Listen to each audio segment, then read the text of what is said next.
Ang asawa kong tinitingala ng lahat. Ating subaybayan ang buhay ni Daryl Darby. Kabanata 2751. Ni si Reddy talaga ang init ng ulo. Kahit na napakaganda niya, mayroon siyang masamang ugali, tulad ng isang rosas na may tinak. Binigyan ko lang siya ng ilang mga paalala at gusto niya na akong patayin. Ang yabang kaya, kudlit, umiling si Daryl habang iniisip iyon. Hindi pinansin ni Zoe si Daryl nang mapagtanto niyang hindi na siya nagsasalita. Tumalikod siya at naglakad malapit sa silid at sinimulang ihanda ang gamot. Si Zoe ay ang Jade Sect Master. Nagtataglay siya ng mga pambihirang kakayahan sa medisina. Ang kanyang paggamit ng gamot at mga kakayahang kumukulo ay lubos na naayos. Mabilis na napuno ng aroma ng gamot ang silid. Ang pamamaraan ng paggamot ni Zoe ay medyo nakakalito.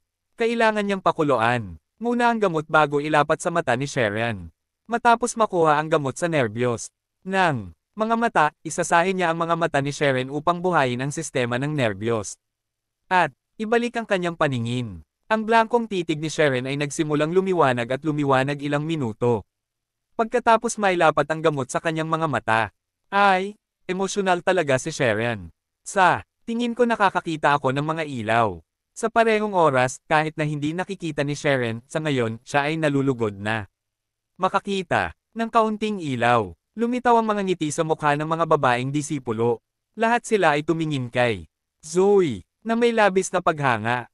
Napakahusay ng master, makakarating si Sharon. Ang lahat ng mga babaeng alagad ay mukhang hindi kapanipaniwala na mayabang habang nakikipagdebate. Sino ang hindi malulugod na magkaroon ng isang master na may gayong natatanging mga kakayahan sa medisina? Regalo siya mula sa Diyos. Tio Wick, na pagtagumpayan ng damdamin. Babae mandirigma, salamat. Salamat sa pagpapagaling sa aking apo. Hindi niya napigil ang magpasalamat kay Zoe. Ngumiti ng marahan si Zoe. Malugod ka, Uncle Wick. Si Sharon ang aking alagad. Pamilya, kami ngayon. Naglakad pasulong si Reddy at nakangiting tumingin kay Sharon.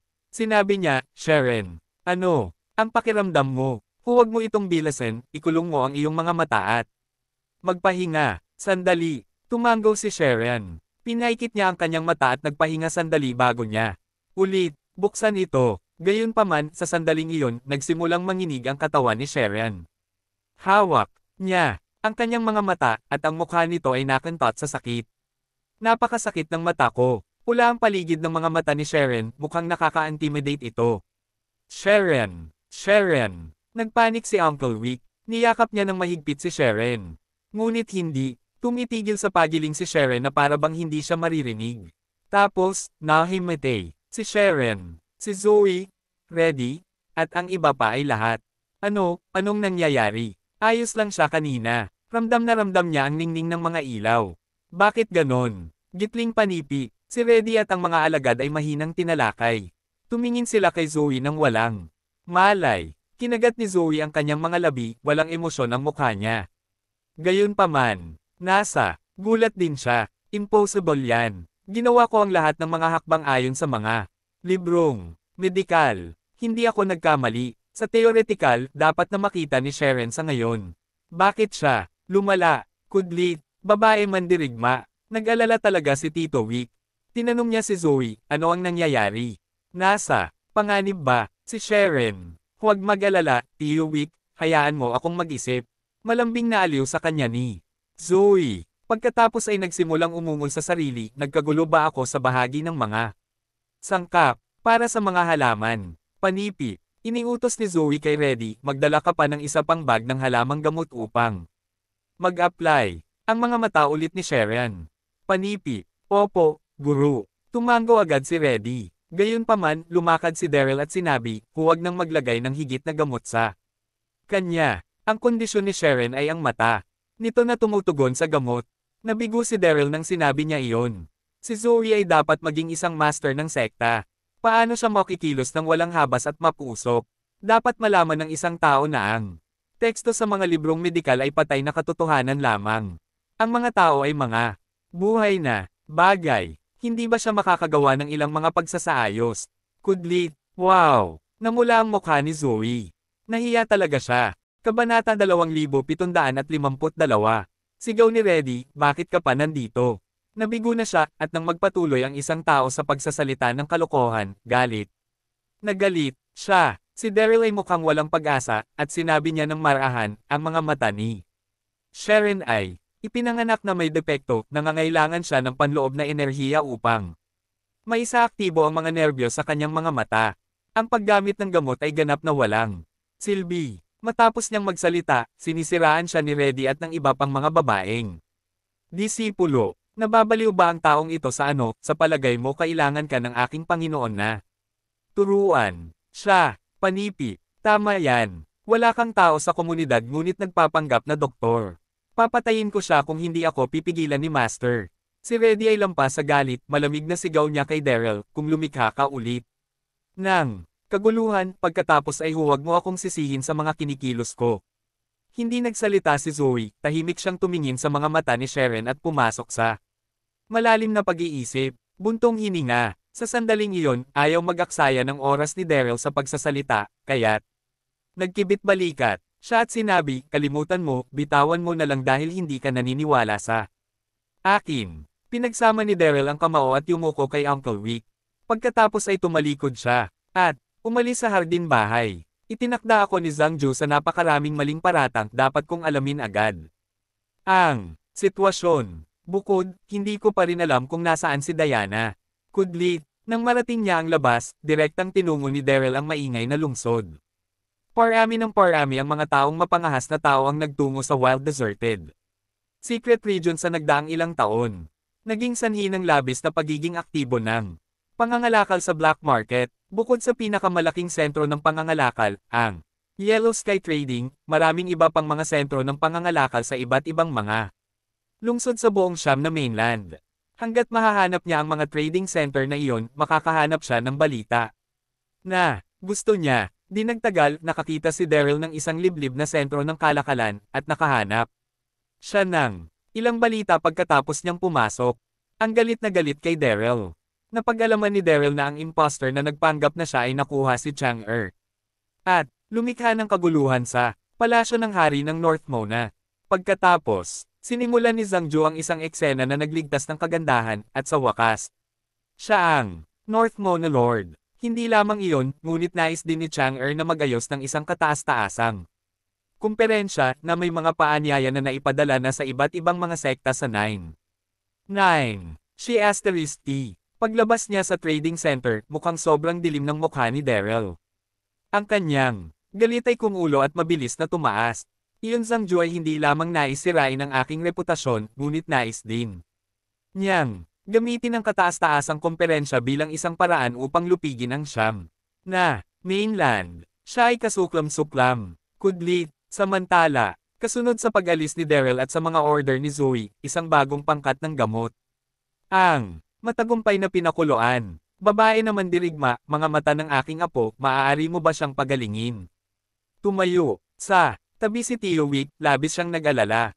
Dapat ayos lang, mahinang sabi ni Zoe. Pagkatapos, inutusan niya si Reddy. Bilasan mo, ilapat mo ang gamot kay Sharon. Opo, tumango si Sharon. Kinuha niya ang gamot at maingat na inilapat sa mga mata ni Sharon. Pagkatapos, napagmasdan nila ang sitwasyon ng tahimik. Napansin nila na si Sharon, na nahimatay kanina, ay nagsimulang manginig muli. Matapos nilang ilapat ang gamot, ang kanyang kalagayan ay lumala. Hindi lamang iyon, ngunit ang kanyang mga mata ay namula at namamaga, at ang kanyang buong katawan ay nagsimulang pawis ng husto. Master, bakit nangyayari? Iyan. Nagpanik si Reddy. Buntong hininga. Sa sandaling iyon, nanginginig din ang katawan ni Zoe. Nang umalis ang tao, sinabi niya na, ang kondisyon ni Sharon ay hindi dapat pretuhin ng mga gamot. Kung hindi man, magiging mas malala ang kanyang kalagayan. Mula sa tama, ngunit ang background ng lalaking iyon ay hindi alam sino ang nakakaalam kung nagsasalita lang siya ng kalokohan. Kudlit, guru. Sa tumpak na sandaling iyon, isang babaeng disipulo ang lumapit at tinanong. Ang taong iyon ng mas maaga, sa palagay mo ay maaaring magkaroon siya ng paraan upang pagalingin si Sharon. Ang mga magagandang kilay ni Reddy ay nakakunot habang sinabi niya, ano ang sinasabi? Malinaw na ang tao ay isang pandaraya. Kung walang paraan si Master upang makatulong, Sa ngayon, ano ang magagawa niya? Nang marinig niya iyon, agad na isinara ng alagad ang kanyang bibig at tumabi. Ready. Kinagat ni Zoe ang mga labi. Ang kanyang napakarilag na mukha ay nagpakita ng isang komplikadong damdamin habang sinabi niya, ikaw. Balikan mo ang taong iyon. Kabanata 2753. Nang sinabi niya iyon, naramdaman ni Zoe na labis na sumasalungat. Hindi niya nais na mangyari iyon, ngunit wala siyang pagpipilian. Hindi na siya makapagpaliban pa. Dahil sa kondisyon ni Sharon noon. Nanginginig ang katawan ni Reddy, at natigilan siya. Akala niya ay hindi niya narinig ang tama. Sa kanya, Master, gusto mong ibalik ko ang taong iyon. Tanong ni Reddy. Bilasan mo. Kalmadong nagsalita si Zoe, ngunit blanko ang kanyang mukha. Hindi. Malakas ang boses niya ngunit matatag. Opo, guru. Nag-aatubili si Reddy, ngunit tumugon pa rin ito sa kanya. Mabilis siyang naglakad palabas ng hardin upang hanapin si Daryl. Hindi pa rin maintindihan ni Reddy kung bakit nais ng kanyang master na imbitahan. Ang tao, ito ay malinaw na ang tao ay isang pandaraya lamang sa pamayanan. Anong husay ang magkakaroon siya? Kudlit, sa sandaling iyon, sa labas ng sentro ng pangangalakal. Si Daryl ay nakatingin sa abalang pangunahing mga kalye habang nakadama siya ng pagkabigo. Si Zhangju ay naka-frame sa akin, at wala akong ideya kung nasaan si Diana. Ano ang dapat kong gawin ngayon? Kudlit, hoy! Nang sumuko na sana si Daryl, isang malamig na boses mula sa likuran niya ang nagsabing, ikaw, sumama ka sa akin. Kumunat ang noo ni Daryl at tumalikod upang tignan ang taong iyon. Nakita niya ang isang payat na figure na papalapit sa kanya mula sa di kalayuan. Pawis ang taong iyon. Si Reddy yun. Ako ba ang kinakausap mo? Ngumiti si Daryl habang nagsasalita. Naglakad si Reddy at walang pasensya na tumingin kay Daryl. Siyempre kinakausap, kita. Hiniling ng aking Panginoon na bumalik ka sa akin. Sumama ka sa akin ng mabilis. Pinunasan ni Reddy ang kwintas ng pawis sa noo, talagang nabigo siya. Hinanap ko, siya ng kalahating araw, at nagpapanggap siyang pipi. Tumawa si Daryl sa loob. Nakaramdam siya ng kalungkutan nang marinig niya ang mayabang na tono ni Reddy. Ngunit, ngumiti siya at sinabi, nakakatawa iyon. Inalis mo ako kanina, at ngayon gusto mo akong bumalik. Habang nagsasalita siya, tumingin si Daryl kay Reddy. Aba, wala akong negosyo sa inyong mga tao. Bakit ako sasama sa inyo? Ikaw. Kinagat ni Reddy ang kanyang mga labi, galit na galit siya. Bilang senior sister ng Jade Sect, kailangan kong hanapin siya, dapat pakiramdam niya, iginagalang. Ang taong ito ay sinusubukan pa rin kumilos ng mayabang sa akin. Kudlit, nararamdaman ni Reddy na hindi komportable nang makita niya si Daryl, namumula siya. Pagkatapos, pinadyak niya ang kanyang mga paa. Sama-sama ka ba sa akin o hindi? Nais ni Reddy na turuan si Daryl ng isang aralin, ngunit pinigilan niya ang kanyang sarili ng maalala niya ang utos ng kanyang Panginoon. Ngumiti ulit si Daryl habang pinaglaruan niya si Reddy. Maaari akong sumama sa iyo. Kung tatawagin mo akong mabuting kapatid. Ayaw ni Daryl na magbiro sa kanya, ngunit nang maalala niya ang ugali ni Reddy kanina, gusto niya siyang lokohin. Nagbago ang ekspresyon ng mukha ni Reddy nang marinig iyon. Galit na galit siya na. Nanginig ang kanyang katawan. Humihingi ka ng kamatayan. Ang taong ito ay talagang masama. Sinusubukan niya akong samantalahin kapag alam niyang hinihiling ko siyang bumalik. Point 1. Mabuti kung hindi mo nais gawin iyon. Umiling si Daryl habang mukhang walang pag-aalala. Wala tayong negosyo sa bawat isa kung hindi mo ako tinawag na mabuting kapatid. Wala akong obligasyong sumama sa iyo. Marami pa akong dapat napuntahan, kaya't makita ka sa paligid. Pagkatapos ay lumiko si Daryl, malapit na siyang umalis. Yan. Natigilan si Reddy. Nag-aalala siya habang tinatapakan ang mga paa. Ano ang dapat kong sabihin sa master na babalik ako mamaya kung hindi siya makakaisip sa akin? Habang siya ay tungkol doon, si Reddy ay gumawa ng ilang mga hakbang sa unahan. At, hinaramgan ang landas ni Daryl. Pasensya ka na, hindi maganda ang ugali ko kanina. At, humihingi ako ng paumanhin sa iyo, papagalitin ako ng master kung hindi ka bumalik. Sa akin, nakikiusap ako. Ang ganyang ugali ay hindi masama, ngunit ano ang tawag sa akin, ngumiti si Daryl. Nanginginig ang katawan ni Reddy, kinagat niya ang labi sa hiya. Sa wakas, mahina niyang sinabi, mabuting kuya. Nakapikit si Reddy nang sabihin niya ang mga salitang iyon. Ang B***start na yan. Pagkatapos niyang makipagkita kay Master mamaya, kailangan kong maghanap ng pagkakataong magturo sa kanya ng isang aralin. Kudlit, Kabanata 2754. Matapos siyang batiin, tumango si Daryl. Nakaramdam siya ng nasiyahan habang nakangiti. Siya at sinabing, mabuti, sasama ako sa iyo dahil sa sobrang taos puso mo. Alam ni Daryl na kung hinahanap siya ni Reddy, nangangahulugan iyon na lumalaang kondisyon ni Sharon. Kahit na halos hindi niya alam ang mga ito, buhay pa rin ito sa panganib. Master, bumalik na kami.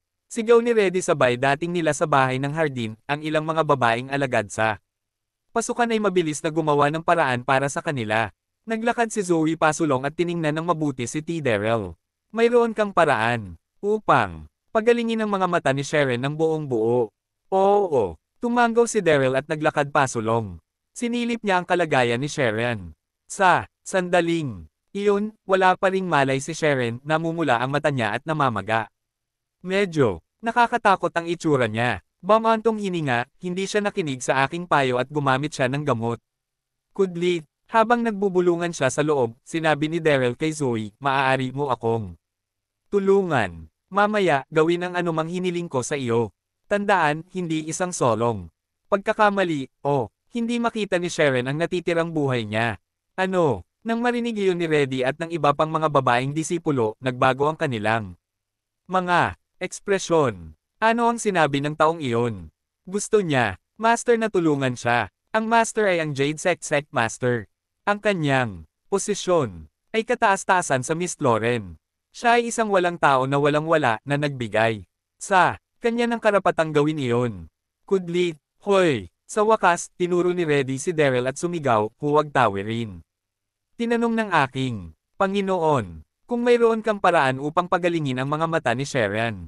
Bakit kanya tutulungan? Ang taong ito ay talagang kasuklam-suklam. Pinakiusapan niya akong tawagan siyang mabuting kapatid at ngayon gusto niyang umorder ng master sa paligid.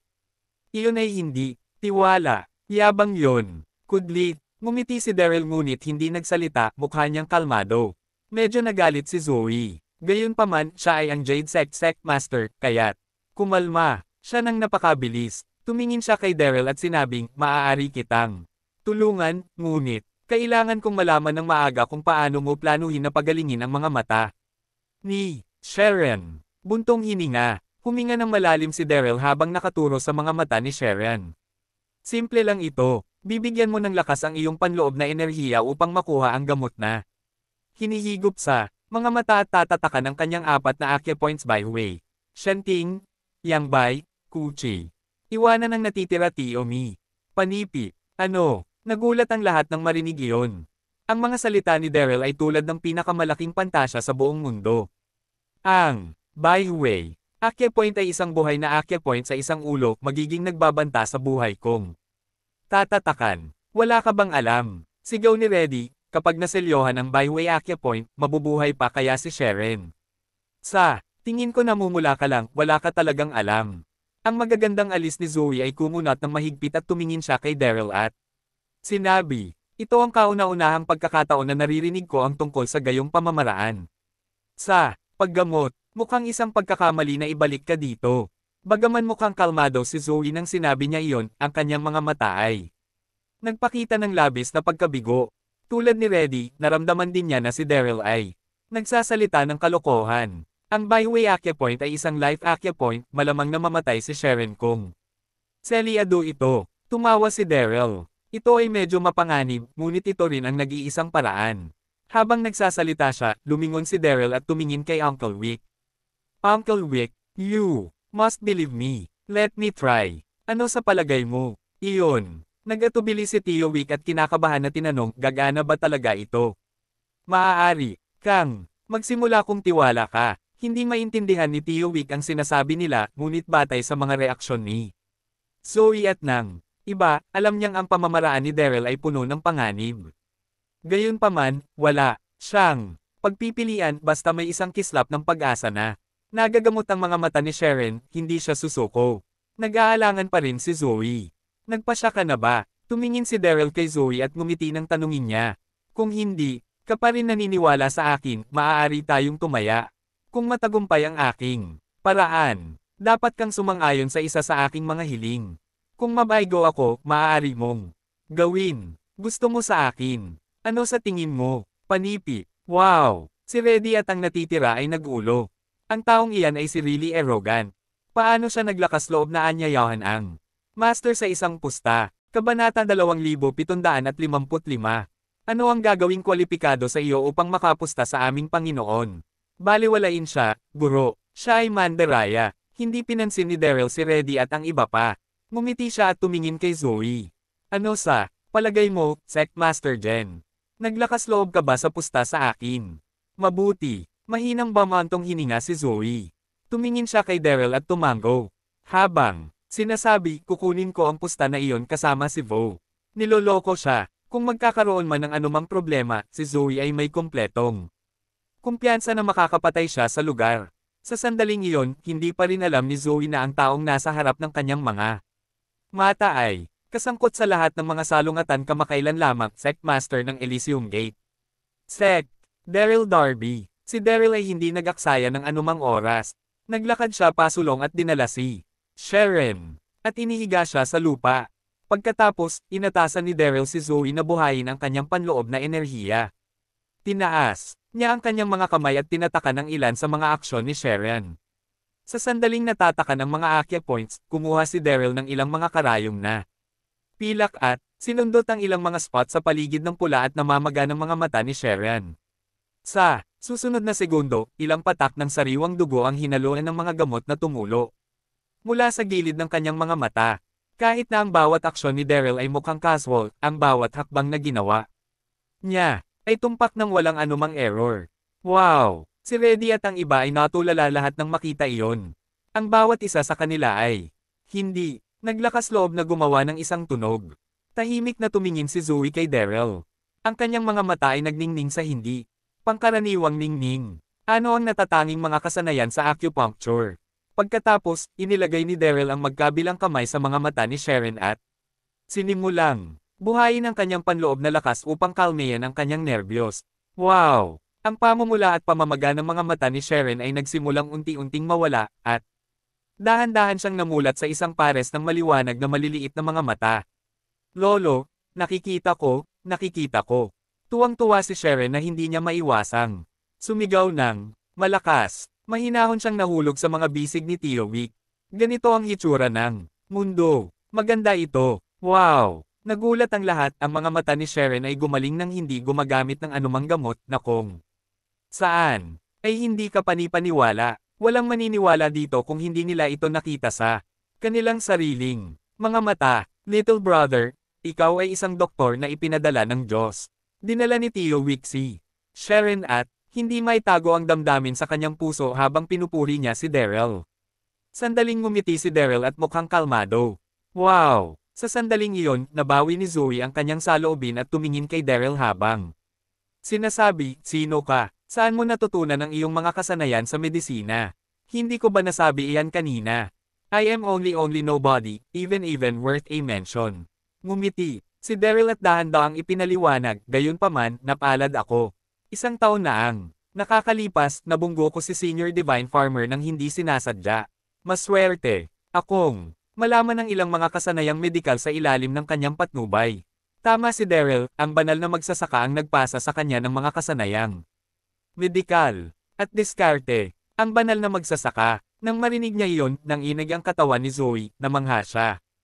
Ang banal na magsasaka, kilala siya ng lahat bilang medicine ancestor. Natutuhan ng lalaking ito ang kanyang kasanayan sa medisina mula sa kanya, hindi nakakagulat na hindi ko pa ito nakikita dati. Kudlit, Sectmaster Jen. Ngumiti si Daryl at tumingin kay Zoe habang sinabi niya, pinagaling ko ang mga mata ni Sharon. Maaari ko bang malaman kung tumayo pa rin ang pusta natin kanina? Kinagat ni Zoe ang labi niya nang marinig iyon. Nakaramdam siya ng kahihiyan, ngunit tumango pa rin siya at sinabi, oo. Anong kondisyon ang mayroon ka? Mangyaring sabihin sa akin. Panipi. Bagaman siya ay isang babae, si Zoe ay laging pinarangalan ng kanyang mga salita. Gagawin niya ang ipinangako niya. Isang ngiti ang lumitaw kay Daryl's face nang makita niya si Zoe agreed decisively. Hindi niya. Pinag-usapan ang tungkol sa kanyang kahilingan ngunit nagtanong sa halip, Sect. Master Jen, natanggap din ba ng Jade Sect ang paanyaya sa Supreme Conference? Kabanata 2756 na oo. Tumango si Zoe. Ngumiti si Daryl at nagpatuloy sa pagsasalita, mabuti iyon. Simple ang aking kahilingan. Hayaan mo akong sumali sa iyong sekta ng Jade, nais kong pumunta sa kataas-taasang kumperensya. Galit na galit si Daryl nang makakuha siya ng balita mula sa sentro ng pangangalakal ng mas maaga at naguguluhan din siya. Si Zhang Ju ay naka-frame sa kanya tungkol sa pagrespeto kay Chang'e, ang lahat ng mga bagay na iyon ay kumalat sa Siam na mainland. Sa ilalim ng gayong mga pangyayari, hindi niya magagamit ang kanyang totoong pagkakakilanlan upang lumipat sa komunidad. Bukod, ginamit ni Zhang Ju ang pagkakakilanlan ni Chang'e upang ayusin ang kataas-taasan. Pagpupulong. Dapat ay may panghuli siyang hangarin. Naisip ni Daryl kung sumali siya sa kataas-taasang kumperensya sa ilalim ng pagkakakilanlan ng Jade Sect, may tatago niya ang kanyang kinaroroonan. Maaari rin niyang siyasatin ang mga hangarin ni Zhang Ju. Naisip ni Daryl kung sumali siya sa kataas-taasang kumperensya sa ilalim ng pagkakakilanlan ng Jade Sect, may tatago niya ang kanyang kinaroroonan. Maaari rin niyang siyasatin ang mga hangarin ni Zhang Ju. Iyon. Kumunat ang mga magagandang kilay ni Zoe habang nagmumuni-muni. Hindi niya akalain na ang taong nasa harapan niya ay tataas ang isang kahilingan. Nagkatinginan sina Reddy at ang iba pa. Sa sumunod na segundo, pumajejek si Reddy habang nakatingin kay Daryl. Kahit na ang iyong mga kasanayan sa medisina ay mahusay, ngunit kailangan mong malaman ang Jade Sect ay ang nangungunang sekta sa Miss Lauren. Walang sino mang maaaring sumali sa mabilis. Panipi, mayabang ang mukha ni Reddy nang sabihin niya iyon.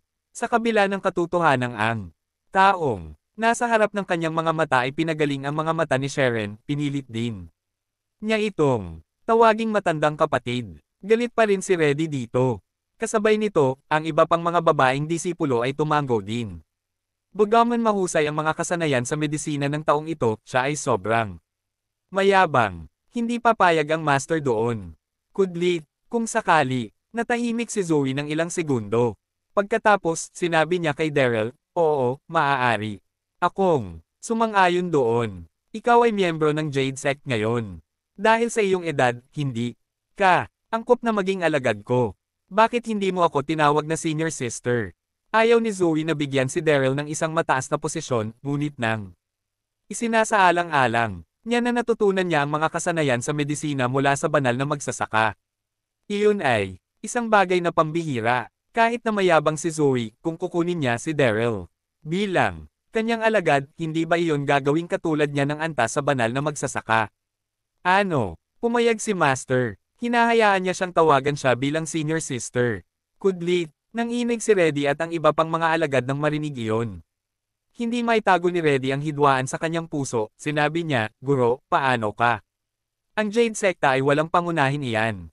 Panipi, if that guy comes junior's brother, hindi ba't siya ang aking nakatatandang tiyuhin? Paano ako posible? Kudlit, manahimik ka nga. Nang marinig niya iyon, nag-freeze ang magandang mukha ni Zoe.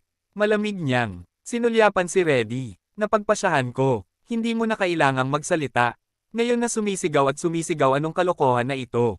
Halika dito at kamustahin ang iyong senior tiyuhin. Panipi, ang kanyang tono ay parang kalmado ngunit matatag. Nanginginig ang katawan ni Reddy. Bagaman nag-aatubili siya, yumuko siya kay Daryl. Pagbati, senior uncle. Pagbati, senior uncle. Sa parehong oras, ang iba pang mga babaeng disipulo ay yumuko rin kay Daryl. Nagpakita sila ng respeto, buntong hininga. Ang puso ni Daryl ay nakadama ng mahusay, ngumiti siya at tinaas ang kamay. Sige, malugod ka, napatingin si Daryl kay Zoe. Kahit na mayabang si Zoe, dapat kong sabihin na medyo matikas siya. Hindi niya ako ginawang alagad, bagkus ay binati niya ako bilang kanyang nakababatang kapatid. Kudlit, marahil ay dahil sa banal magsasaka. Kudlit, ayos lang. Banayad na ngumiti si Zoe at sinabi kay Uncle Wick, kagagaling lang ng mga mata ni Sharon, kailangan niya ng higit na pahinga.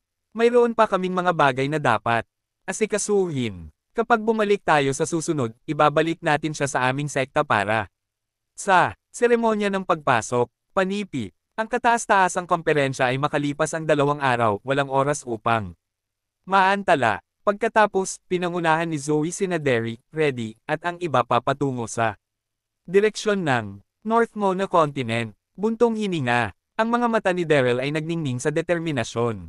Sangju, maaari mong sirain ang aking reputasyon, ngunit hindi mo maisip na lilito ako sa kataas-taasang komperensya kasama ang Jade Sekta. Kabanata 2757. Samantala, sa istasyon ng tribo ng Raksesa. Gabi na, ang istasyon ay dapat na manahimik, ngunit sa sandaling iyon, ang mga apoy ay naiilawan saan man. Maraming kalalakihan at kababaihan, bata at matanda, ay umaawit at sumasayaw. Ang lugar na iyon ay maligaya at maligaya. Hindi lamang iyon, maraming sundalo ng Raksesa ang sumali sa pagdiriwang din. Iyon ay isang mahalagang pagdiriwang sa Raksesa Tribe The Beasts Festival. Ito ay isang makabuluhang pagdiriwang sa tribo. Ilang libong taon na ang nakalilipas, ang tribo ng Raksesa ay ipinatapon sa wild deserted secret region. Nakaharap nila ang kakilakilabot na kapaligiran at ang kaguluhan ng mga ligaw na hayop. Ang tribo ng Raksesa ay labis na naghirap. Kalaunan, ang tribo ng Raksesa ay patuloy na inatake ng mga ligaw na hayop. Nagtulungan ang mga tribo at talunin ang mga ligaw na hayop. Mula sa oras na iyon pasulong, ang tribo ng Raksesa ay nagpatatag ng kanilang sarili sa wild deserted secret region. Ang Beasts Festival ay upang igalang iyon. Ang Beasts Festival ay ginanap minsan sa bawat 5 taon at ang buong tribo ay magdiriwang maligaya. Kahit na ang tribo ng Raksesa ay umalis sa wild deserted secret region, hindi nila nakalimutan ang pagsisikap ng kanilang mga ninuno. Bukod, iyon ang kauna-unahang pagkakataon na ginanap ang Beasts Festival sa Siyam na mainland pagkatapos na umalis sila sa wild deserted secret region. Lahat ng mga tribo at sundalo ay labis na nasasabik at emosyonal. Si Natalie ay nakaupo sa trono ng trono sa pangunahing bulwagan na may mga ngiti sa kanyang mukha habang nakataas ang kanyang baso kasama ang kanyang mga tagasunod. Kamahalan. Sa sandaling iyon, ang isa sa 12 Diyos ay tumayo ng marahan at sinabi na may pag-aalangan. Kailangan ba nating higpitin ang ating mga bantay para sa mga tagasunod ni Jack? Buntong hininga. Bumantong hininga si Natalie, umiling siya at sinabi, ito ang Beast Festival. Ngayon, hindi. Kinakailangan iyan. Wala kahit saan para magtungo sila kahit gusto nilang makatakas. Ilang araw na ang nakalilipas, si Jack at ang kanyang mga tagasunod ay itinapon sa lambak. Natagpuan ni Natalie ang natitirang mga tagasunod niya, at ipinakulong niya sila. Magpapasya si Natalie kung ano ang gagawin sa kanila pagkatapos ng pagtatapos ng Beasts Festival. Nang marinig niya iyon, nag-aalala pa rin ang miyembro ng 12 Diyos. Ngunit hindi niya alam kung ano ang sasabihin, kaya makakabalik lamang siya muli sa kanyang pwesto. Sa sandaling iyon, sa hilagang kanlurang bilangguan ang istasyon. Ang mga tagasunod ni Jack ay naupo doon na may pagkabigo, sobrang lamig nila. Ito ay isang napakalaking kaibahan sa masayang kapaligiran sa labas. Bang! Sa sandaling iyon, may sumipa sa pintuan na bukas, at isang figure ang lumakad sa bilangguan. Si Jack pala yun. Jack, panipi, Mayor Jack. Nagulat at natuwa ang lahat nang makita si Jack. Siya ang dating Rock City Mayor, at nasanay ang lahat sa pagtawag sa kanya bilang alkalde. Hindi nila mabago ang kanilang ugali. Tumingin si Jack sa paligid at ngumiti habang sinasabi, paumanhin sa gulo, lahat. Dadalhin ko kayong lahat ngayon dito. Aalis kami sa lugar na ito at bubuo ng isang bagong tribo. Si Jack, Woody, at ang natitira ay nanumpa ng kanilang katapatan sa hari ng patay. Pagkatapos nito, sila ay bumalik upang kunin ang natitirang mga tagasunod mula sa tribo ng Raksesa. Wow! Nagulat ang lahat nang marinig iyon. Bumuo ng isang bagong tribo.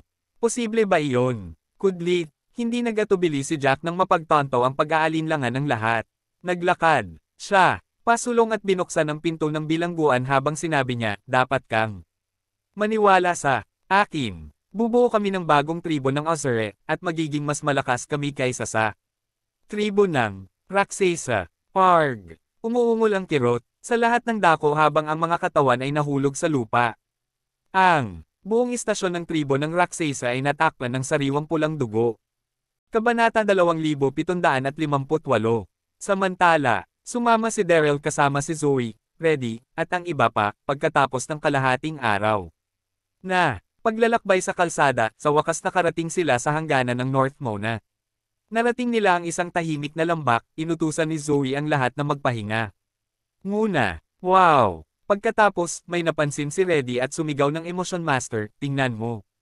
At kapag lumakas ang aming tribo, malalupig natin ang buong siyam na kontinente. Ang kailangan mo lang gawin ngayon ay sundin ako, umalis sa bilangguan na ito, at tambangan ang tribo ng Roxace kapag hindi sila handa. Patayin. Pinangunahan sila ni Jack habang nagsisingil sila palabas ng bilangguan, umungol. Sila, habang papasok sa Roxace tribe na nagdiriwang pa rin. Iyon. Ang lahat ay nangyari ng masyadong bigla, ang tribo ng Roxace ay hindi nagkaroon ng pagkakataong makapag-react. Nasa ganap na kaguluhan sila at nahulog ng mag-atake. Ang mga tagasunod ni Jack sa kanila. At an instant, ang pagdiriwang ng Beasts Festival ay naging isang madugong larangan. Nang digmaan, binaling ni Derry at Zoe ang kanilang mga ulo at tumingin, at natigilan sila. Napansin nila na hindi kalayuan, malalim sa lambak, ay may mga kulay rosas na bulaklak at damo. Sa unang tingin, ang bawat bulaklak ay lumitaw na gawa sa mga kristal dahil sa sobrang ningning nila, crystal fairy grass. Nanginginig ang puso ni Daryl, at nakaramdam siya ng emosyonal sa hindi alam na mga kadahilanan. Ang Infinite Elixir mano-manong dokumentado ang mga pamamaraan ng paggawa ng elixir. At, isang malawak na hanay ng mga hindi pangkaraniwang flora at palahayupan. Ang crystal fairy grass ay isa sa pinakamailap.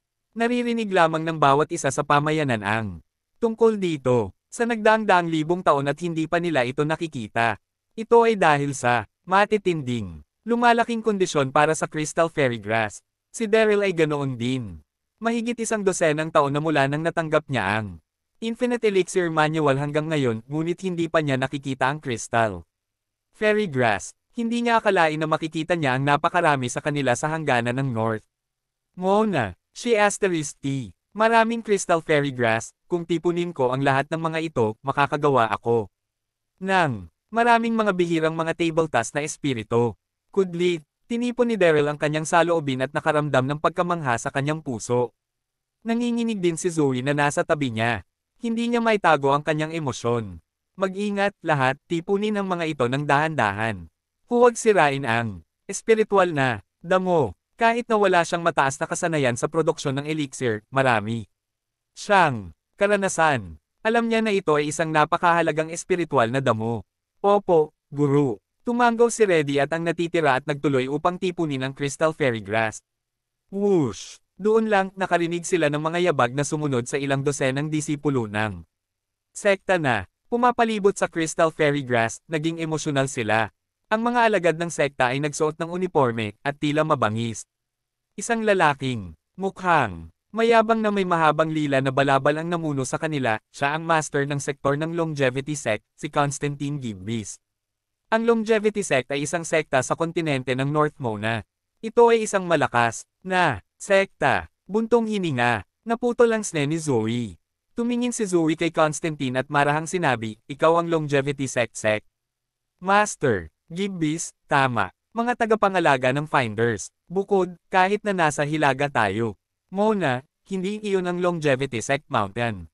Iniikot mo ang mga katotohanan, at hindi ka naglalaro sa mga patakaran, panipi, batas. Tumawa si Constantine habang pinagmamasdan niya si Zoe.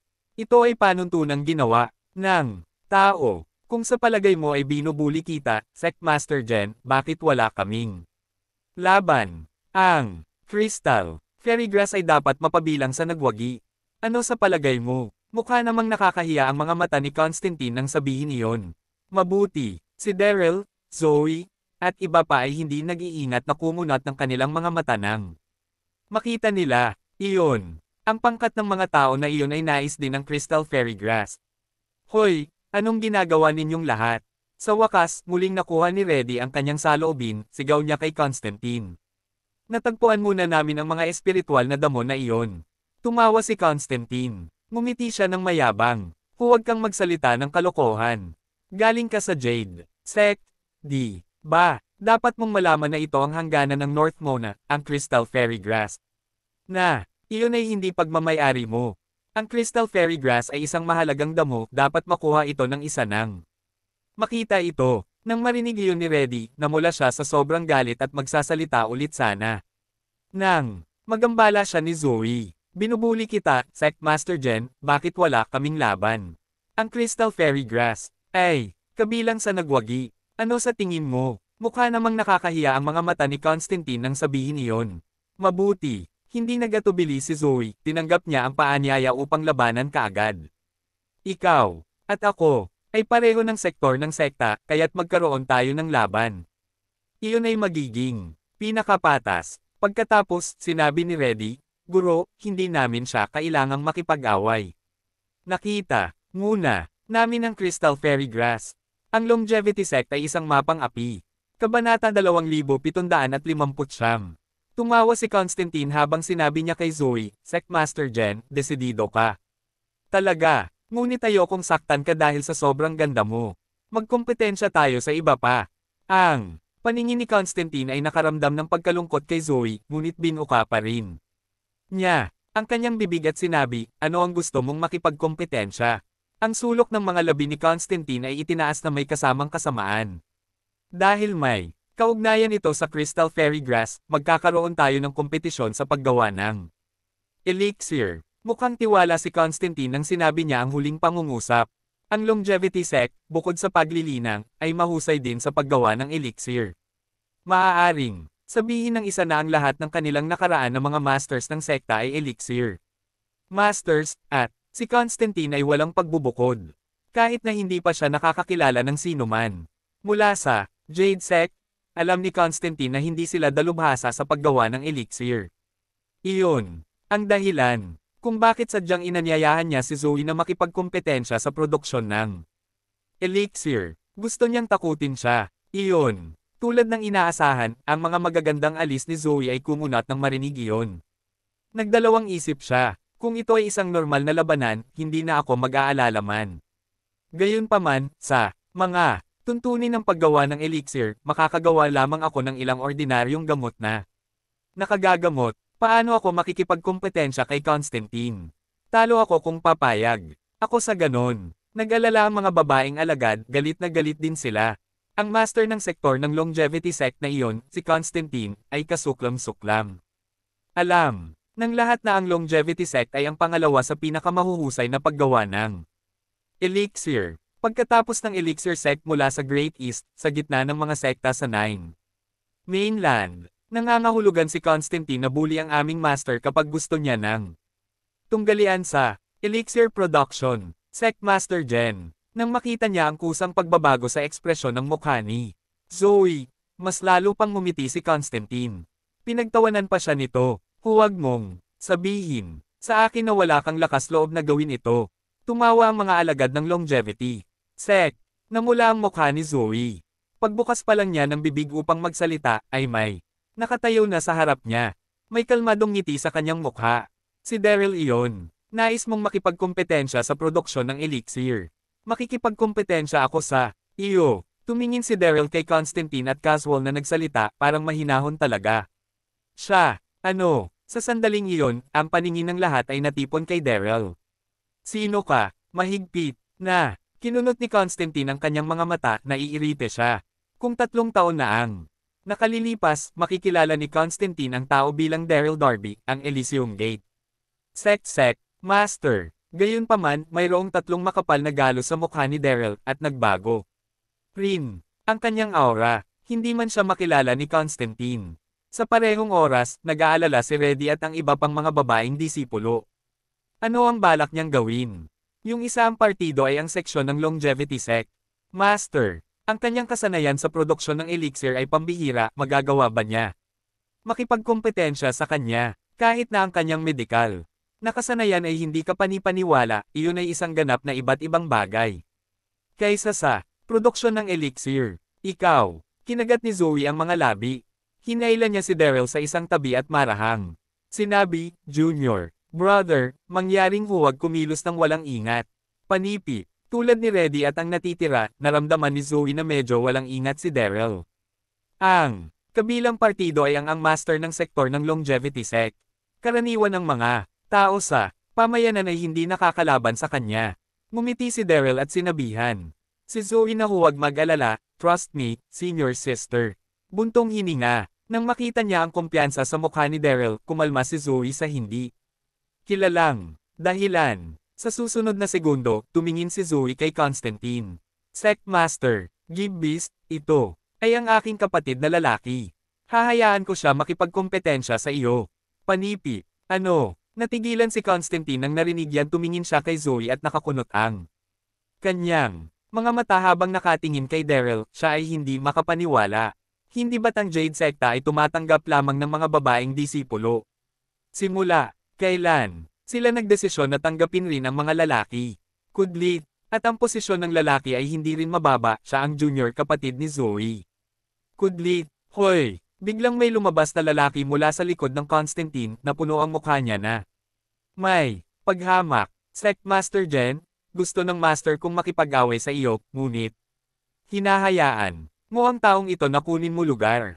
Ano yan? Bagaman hindi malakas ang boses niya, ito ay mapilit. Iyon ang pinakatatanda ni Constantine na alagad, Rex Coldman. Kabanata 2760. Nang marinig niya iyon, kumunot ang noo ni Zoe, si Reddy at ang natitira ay nababagabag. Din, gagantay na sana sila.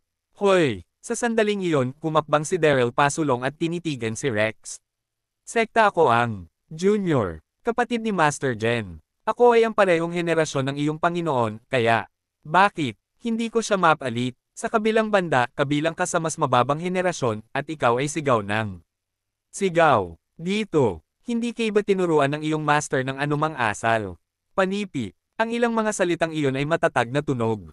Ikaw, namula si Rex, nakaramdam siya ng awkward, pero siya ay hindi matagpuan ang mga salitang gagantay. Sok, sok, sok. Nagtakip si Reddy at ang mga babaeng disipulo ng kanilang mga bibig at nagtawanan.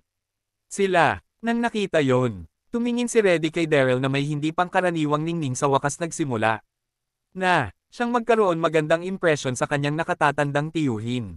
Si Asterisk T. Nagdilim ang mukha ni Constantine habang siya ay tumingin kay Daryl. Ang binata na ito ay medyo magaling na nagsasalita. Kudlit, hindi naman nag-alala si Daryl nang maramdaman niya ang tingin sa kanya ni Constantine. Hindi niya nasayang ang oras ngunit sinabi, kaya, kami pa rin ba ang nakikipagkompetensya, Sectmaster Gibbeast? Panipi, tumawa si Constantine. Pagkatapos, ngumiti siya ng malamig, tumingin ang mga mata niya at lumihis, sige.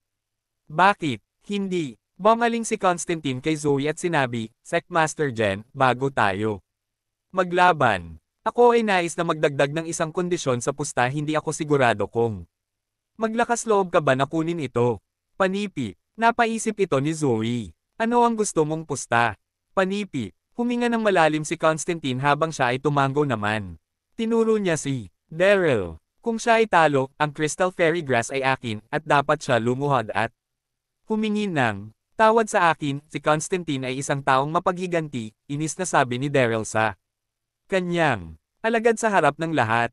Tandang padamdam, nagbago ang ekspresyon ng mukha ni Zoe. Nasaan ang ating dignidad kung ang aking junior na kapatid ay kailangang lumuhod sa kanila? Kudlit, gayunpaman, ngumiti si Daryl habang nakatingin kay Constantine. Mabuti naman. Siyempre, pero paano kung manalo ako?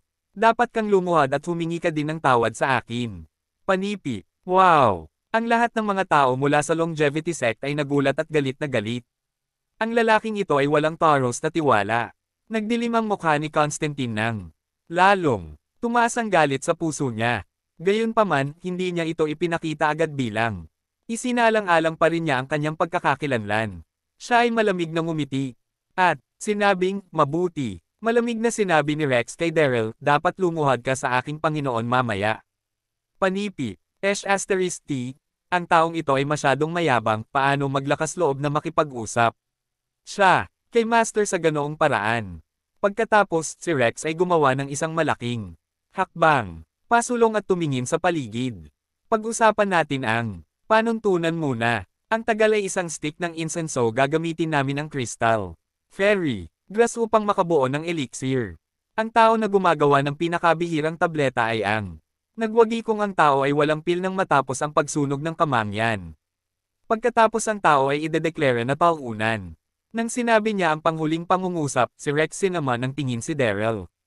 Alam niyang walang makakapaghambing kasama ang talento ng kanyang master sa paggawa. Angelique sir, gagawin ng ibang partido siguradong talo. Naglakad pasulong si Constantine. Kinuha niya ang isang maliit na kaldero na ginamit para sa elixir, pagkatapos ay nagtipon siya ng dalawa na nagmumula ang crystal fairy grass. Nakuha niya ang ilang iba pang mga sangkap mula sa kanyang katawan at inilagay ang lahat sa maliit kaldero. Bilang master ng sekta ng Longevity Sect, ang produksyon ng elixir ay isang regular lamangan aktibidad. Tulad nito, mayroon si Constantine at palaging nagdadala ng isang maliit na kaldero para sa produksyon ng elixir kasama niya. Di nagtagal, pinaghalo ni Constantine ang lahat sangkap sa palayok. Nagsimula na siya. Sindihan ng apoy para sa serbesa, lahat ng bagay ay nagsimula ng maayos. Wow! Nang makita nila iyon, lahat ng longevity ang mga alagad ng sekta ay labis na nasa sabik, nakangiti silang lahat. Sa kabilang banda, Zoe, ready, atin nag-alala ang iba. Yun si Constantine talaga, ang longevity sekta ng Sect Master. Ang talento niya sa elixir at ang mga kasanayan sa produksyon ay mahusay. Ang lahat ay tumingin kaya casual at natural. Sa sandaling iyon, binigyan ito ni Daryl at nagisip at lumakad pasulong upang kumuha ng tangkay ng crystal fairy grass. Pagkatapos, humiling siya ng isang porselana na palayok mula kay Zoe upang magamit bilang lalagyan para sa paggawa ng elixir. Ang sektang Jade ay hindi dalubhasa sa paggawa ng elixir, kaya't si Zoe ay walang anumang espesyal na mga lalagyan. Gayunpaman, isang porselana na palayok ko'y magsisilbi ng parehong layunin. Nang makita nila iyon, Rex at ang iba pa tumawa ang mga disipulo ng Longevity Sect. Salamat sa pakikinig. Please like and subscribe, hit the notification bell para sa update. Hanggang sa susunod na kabanata.